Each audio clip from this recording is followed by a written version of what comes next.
Hello दोस्तों, कैसे हैं आप सब। आशा नहीं पूरा विश्वास है कि आप लोग ठीक होंगे। आइए देखते हैं टोनी चिड़िया की एक दुख भरी कहानी। चमनपुर गांव में एक छोटा सा जंगल था। उस जंगल में टुनटुनी चिड़िया अपनी सास सुंदरी कौवी के साथ रहती थी। उसका पति एक दिन जंगल में लकड़ियां लेने गया था, तभी एक बिल्ली ने उसे अपना शिकार बना लिया।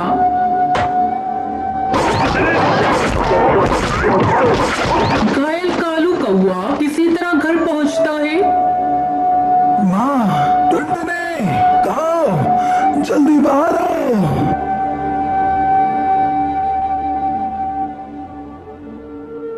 अरे क्या हुआ जी आपको? बाप रे बाप, आपके पूरे शरीर से तो खून बह रहा है। किसने आपकी ऐसी हालत कर दी?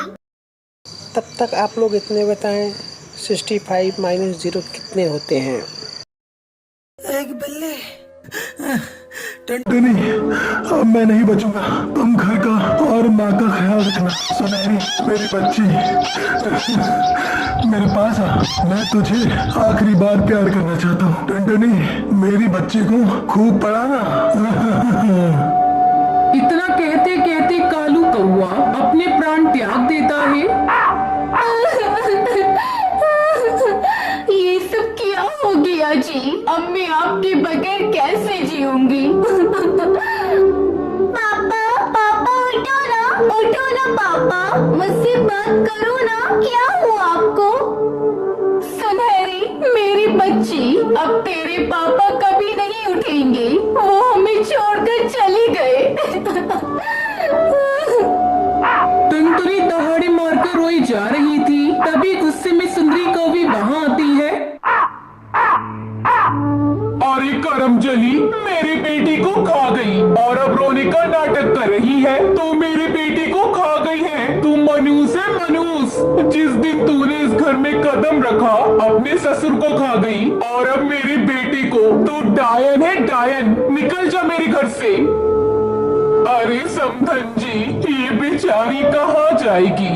इसने अपने पति को खो दिया और आप इसे घर से निकाल रही हैं। मैं भी आपके आगे हाथ जोड़ रही हूँ। अब मेरा बेटा नहीं रहा, मैं आपके आगे हाथ जोड़ती हूँ। ले जाइए इसे और इसकी बेटी को, नहीं तो ये डायन एक दिन मुझे भी खा जाएगी। मेरा बेटा मर गया, अब इसका इस घर से कोई नाता नहीं।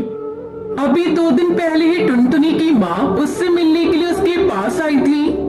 चल बेटी चल, वो घर भी तो तेरा अपना ही है।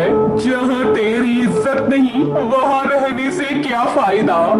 टुनटुनी अपनी बेटी को लेकर अपनी माँ के साथ अपने पिता के घर चली आती है। कुछ दिन बीत जाते हैं। एक दिन टुनटुनी की सहेली बुलबुल उससे मिलने आती है। अरे टुनटुनी, तूने अपनी कैसी हालत बना रखी है? किसी के चले जाने से जिंदगी खत्म नहीं होती। तुझे जीना होगा अपनी बेटी के लिए।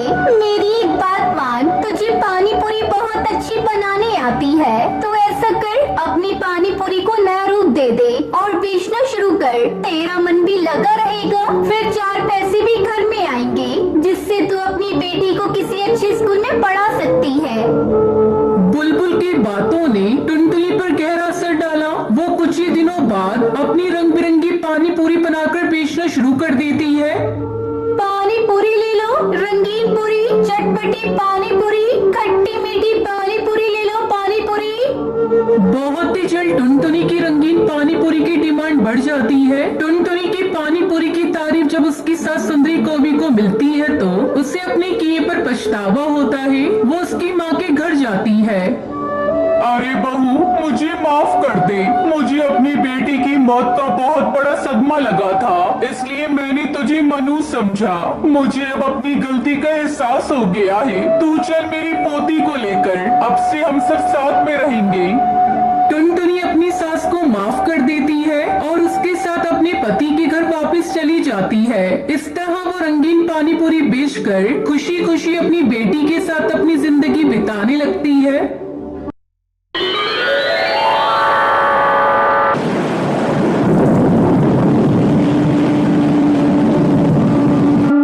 केरला के जंगल में टुनटुनी चिड़िया अपने पति बंटी कबूतर और बेटी पिंकी और एक बेटी गोलू के साथ जंगल में रहती थी। टुनटुनी चिड़िया बंटी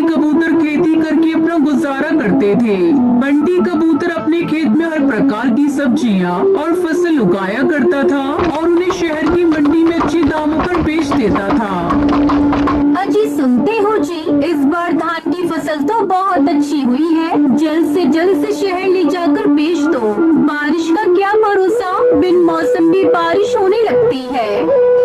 तुम ठीक कहते हो, जल्द ही मैं अपनी फसल को ले जाकर शहर की मंडी में बेच दूंगा। तुम चिंता मत करो, बस बच्चों पर ध्यान दो।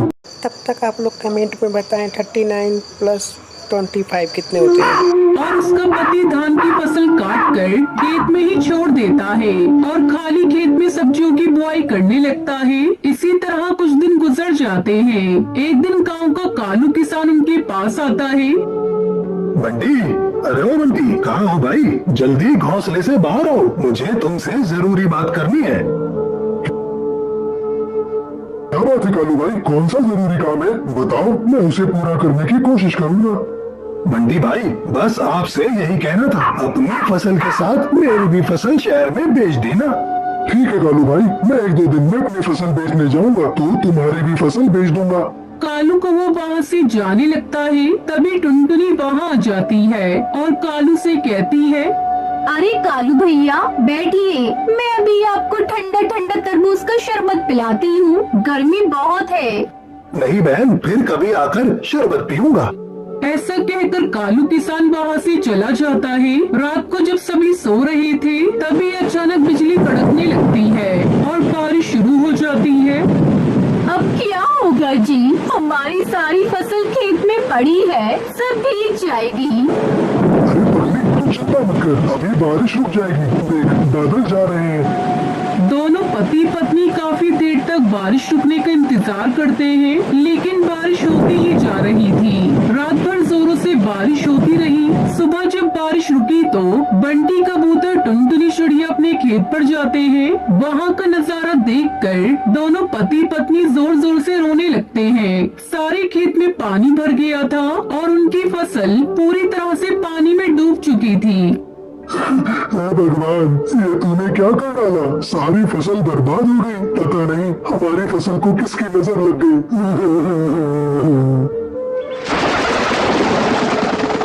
मम्मी, पापा, जल्दी घर चलो, हमारा घर टूट गया और गोलू उसके अंदर दब गया है। मैं किसी तरह अपने आप को बचा पाई हूँ। भगवान के आगे किसी की नहीं चलती, हम कर भी क्या सकते हैं। चलकर बेटे गोलू को देखते हैं। तीनों जब तक घर पहुँचते हैं तो उनका बेटा गोलू भगवान को प्यारा हो गया था। हे भगवान, ये सारी आपदा तुझे हमें ही देनी थी। एक तो हमारी सारी फसल तूने खराब कर दी और ऊपर से मेरा बच्चा मुझसे छीन लिया। ऐसा क्यों किया भगवान? मेरा बेटा गोलू। बंटी कबूतर टुनटुनी को चुप कराता है और वहीं पत्थर के किनारे कुछ लकड़ियां जलाकर आग जलाता है और कुछ दिन बारिश के मौसम में वहीं गुजारते हैं। फिर कुछ दिनों में जंगल का पानी उतर जाता है। टुनटुनी चिड़िया अपने कलेजे पे पत्थर रखकर फिर से अपना नया घोंसला एक डाल पर बनाती है और अपने बेटे के गम को भूलकर किसी तरह अपने परिवार के साथ रहने की कोशिश करने लगती है।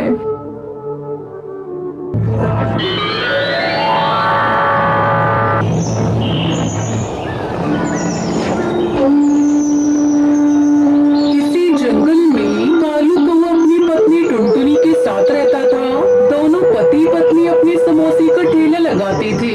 उनके समोसे इतने स्वादिष्ट होते थे कि दूर से पक्षी आकर उनके ठेले के समोसे खाते थे। जो भी उनका समोसा खाता था वो तारीफ किए बिना नहीं रहता। टुनटुनी आंटी, आपके हाथ का बनाया हुआ समोसा बहुत अच्छा स्वादिष्ट होता है। मैं तो शहर की सारी दुकानों को छोड़कर आपके ठेले पर समोसे खाने आती हूँ। तब तक आप लोग कमेंट में इतने बताएं 882 कितने होते हैं। हाँ पिंकी बेटा, हम लोग अपने समोसे में सबसे अच्छा और सुपीरियर सामान यूज करते हैं। आपको शिकायत का मौका नहीं मिलेगा। एक दिन शहर से कालू का दोस्त लालू कौवा उसके घर आता है और उनके समोसे की बिक्री देखकर उसे जलन होने लगती है। मौका देखकर वो टुनटुनी से कहता है, अरे भाभी, मैंने आप जैसा और कालू जैसा बेवकूफ आज तक नहीं देखा। क्यों, क्या हुआ भैया? हम कोई गलती हो गई क्या? हाँ, गलती ही तो हो रही है आज तक। अरे क्या जरूरत है ग्राहकों को महंगा सामान से बना हुआ समोसा खिलाने की? शहर में मेरी भी समोसे की दुकान है, लेकिन मैं तो इतना महंगा मैदा सब्जी यूज नहीं करता, फिर भी मेरे ग्राहक बहुत खुश हैं। भैया, सस्ते सामान से बना समोसा खिलाएंगे तो पक्षी बीमार पड़ सकते हैं ना? नहीं टुनटुनी भाभी, कोई नुकसान नहीं होता। और तो और इतने दिनों से तुम दोनों समोसे बेच रहे हो, लेकिन रहने के लिए अभी तक तुम लोगों के पास ये टूटा फूटा घर है। देखो मुझे देखो, शहर में मेरा कॉलोनी में एक आलीशान घर है, बच्चे इंग्लिश मीडियम में पढ़ रहे हैं और तुम्हारी बेटी अभी तक सरकारी स्कूल में पढ़ती है। भैया, आपकी बात में तो कुछ तो बात है। अरे भाई, मैं तो कहता हूँ तुम लोग थोड़ा सस्ता सामान अपने समोसे में यूज करो और पैसे कमाओ, वरना पूरी जिंदगी गरीबी में ही कट जाएगी। तुम लोगों को अपनी बिटिया की शादी अच्छे घर में करनी है या नहीं? लालू कौवे की बातें सुनकर टुनटुनी के मन में लालच आ जाता है। हाँ भैया, आप बिल्कुल ठीक कह रहे हो। सुनो जी, कल से हम थोड़ा सस्ता सामान खरीदेंगे। ये तुम कैसी बातें कर रही हो टुनटुनी? सारे ग्राहक टूट जाएंगे। तुम चुप रहो जी, ऐसा कुछ भी नहीं होगा।